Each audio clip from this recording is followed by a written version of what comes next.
Alors qu'aucune relation n'est entretenue entre l'Algérie et le Maroc depuis août 2021, aucun signe d'apaisement n'apparaît à l'horizon. Or, si le recours à une confrontation armée devra être décidé un jour, l'Algérie ne sera pas celle qui fera le premier pas, à moins d'une légitime défense. C'est ce qu'a laissé entendre hier vendredi le ministre des Affaires étrangères Antoine Lamamra en marge du sommet de l'Union africaine.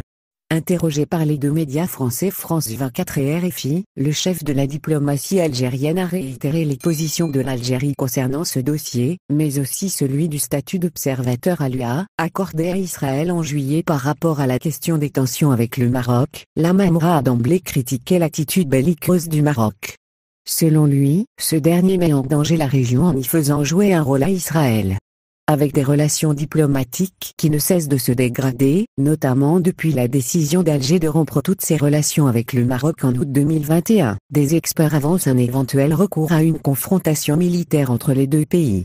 L'Algérie agira en légitime défense. Interrogé à ce propos, le chef de la diplomatie algérienne a assuré que l'Algérie ne commencera pas une guerre contre son voisin. Or, elle agira en légitime défense, a-t-il ajouté. D'ailleurs, il estime qu'il y a des problèmes dans la région et la solution n'est pas dans la fuite en avant, comme celle qui consiste à inviter des dirigeants israéliens à nos frontières, pour menacer l'Algérie à partir du territoire marocain.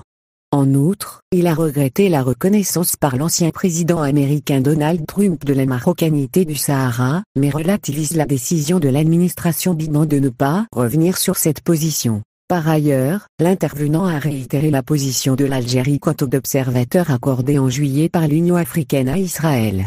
À ce propos, il a déclaré que cette décision prise sans consultation préalable met en péril la solidarité qui doit exister entre les nations africaines.